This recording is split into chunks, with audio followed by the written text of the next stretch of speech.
अब बात करेंगे हम लोग डिफरेंशिएशन के वो रूल्स जो कि आगे आने वाले हैं काम। ठीक है, तो सबसे पहला जो रूल है डेरिवेटिव ऑफ कांस्टेंट। ठीक है, कांस्टेंट क्या होता है आपको तो पता है, जैसे जितने भी नेचुरल नंबर होते हैं, ठीक है, 1 2 3 4, ये सारे एक क्या है, कांस्टेंट है, जिनकी वैल्यू क्या हो, फिक्स हो। तो अगर आ गया, जैसे मान लीजिए डेरिवेटिव ऑफ कांस्टेंट में सबसे पहला क्वेश्चन हम लोग देखते हैं कि क्या होगा, y बराबर अगर है 6, ठीक है, तो y बराबर 6 कोई इक्वेशन दे दिया और कहा कि भाई इसको आप डिफरेंशिएट करके दिखाओ। तो आपको याद रखने की एक बात ज़रूरत है, ठीक है, किसी भी कांस्टेंट का जो डिफरेंशिएशन होता है वो हमेशा 0 के बराबर होता है। तो यहाँ से लिखेंगे हम dy अपॉन dx। ठीक है, तो 6 चूंकि एक कांस्टेंट है तो उसके आगे लिखेंगे dy upon dx equal to y की वैल्यू क्या है 6, तो लिखेंगे d6 upon dx equal to क्या होगा, 0 होगा। ठीक है, तो आपको ध्यान देने वाली बात है कि अगर कहीं भी कोई कांस्टेंट आ जाता है, सिंगल कांस्टेंट होना चाहिए, इस कांस्टेंट के साथ किसी भी टाइप का वेरिएबल नहीं होना चाहिए। ठीक है, सिर्फ और सिर्फ कांस्टेंट है तो उसका डिफरेंशिएशन सदैव 0 होता है। सो डिफरेंशिएशन ऑफ कांस्टेंट, ठीक है, कांस्टेंट विल बी 0। ठीक है, तो इसका मतलब एक स्टैंडर्ड इक्वेशन हम लोग लिख सकते हैं कि C is the nothing but constant dc upon dx equal to 0। ठीक है, तो अब दूसरा बात करते हैं पावर रूल के बारे में। पावर रूल क्या होता है, मतलब पावर अगर लिखा है तो इसका मतलब कहीं ना कहीं उसके ऊपर 1 2 3 4 एज अ पावर होना चाहिए। ठीक है, तो पावर रूल के बारे में बात करते हैं। पावर रूल का जो होता है ये हमेशा y equal to x to the power n के फॉर्म में एग्जिस्ट करता है। ठीक है, जिसमें n क्या है, नेचुरल नंबर है, 1 2 3 4 5 6, वो कुछ भी हो सकता है। ठीक है, तो इस तरीके का अगर डिफरेंशिएशन है तो उसको कैसे करेंगे मैं आपको बताता हूँ। तो ये y किस पर डिपेंड कर रहा है, x पर। ठीक है, तो आप डिफरेंशिएशन करेंगे, differentiation of y with respect to x, तो मैं इसको लिख सकता हूँ dy upon dx equal to, ठीक है, तो y की वैल्यू क्या है, x to the power n, तो मैं लिख सकता हूँ dx to power n upon dx equal to. ठीक है, यहाँ तक पहुँच गए।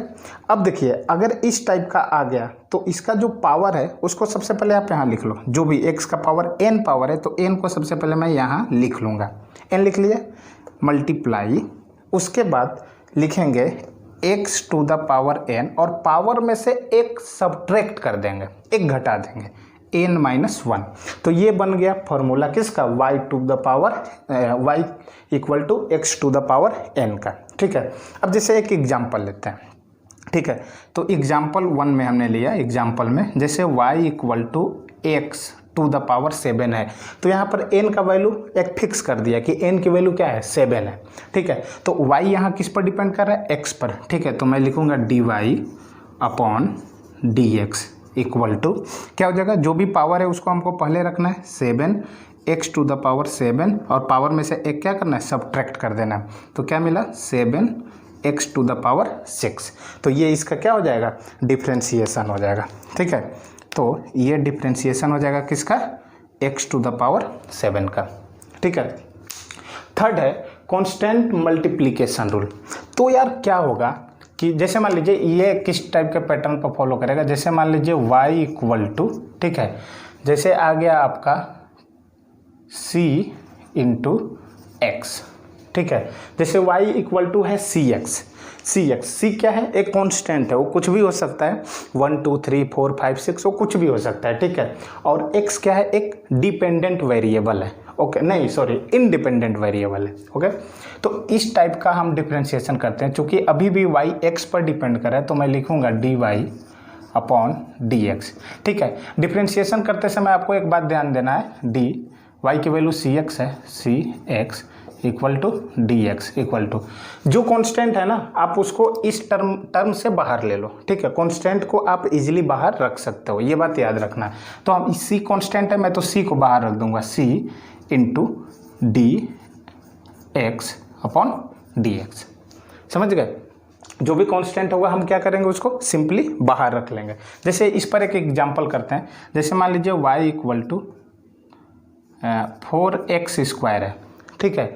तो इसको क्या लिखेंगे, dy upon dx equal to, ठीक है, y का वैल्यू है 4x square, d 4x square, ठीक है, अपॉन dx, ठीक है।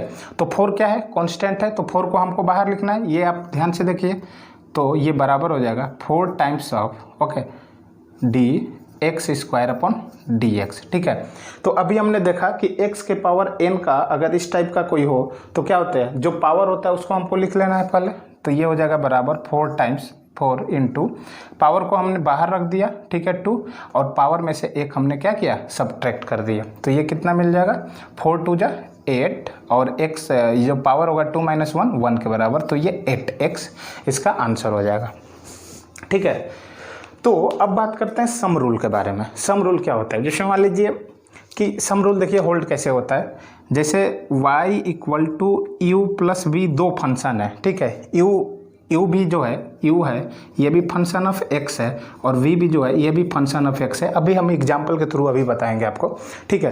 तो इस केस में आपको कैसे करना है, तो y equal to u plus v, तो आपको पता है u और v फंक्शन ऑफ x है, तो y भी क्या होगा, y भी आपका फंक्शन ऑफ x हो जाएगा, ठीक है।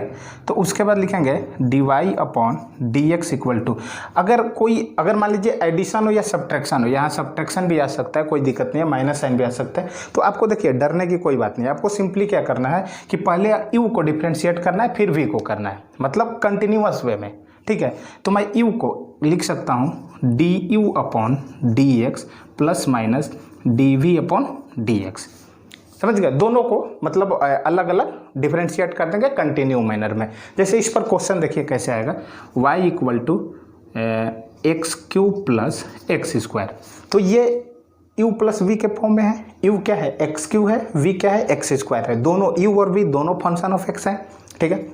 अब इसको डिफरेंशिएट करते हैं, तो लिखेंगे dy upon dx equal to, अब देखिए एक्स क्यूब का डिफरेंशिएशन, जो भी पावर है उसको बाहर रखना है, पावर में से एक घटा देना है, तो 3x 3 - 1 क्या होगा 2, प्लस अब एक्स स्क्वायर है, तो पावर क्या है 2, 2 को बाहर रख लेंगे, और x पावर में से एक घटा देंगे, तो ये हो जाएगा 2 - 1 इक्वल टू 1, तो ये हो जाएगा 2x। तो मिल गया हमें ये 3x स्क्वायर प्लस 2x, ये हो जाएगा आपका derivative of u plus v। तो आई होप आपको ये चारों रूल क्लियर हो गए होंगे। तो हम लोग नेक्स्ट वीडियो में बात करेंगे product rule and quotient rule के बारे में। ओके।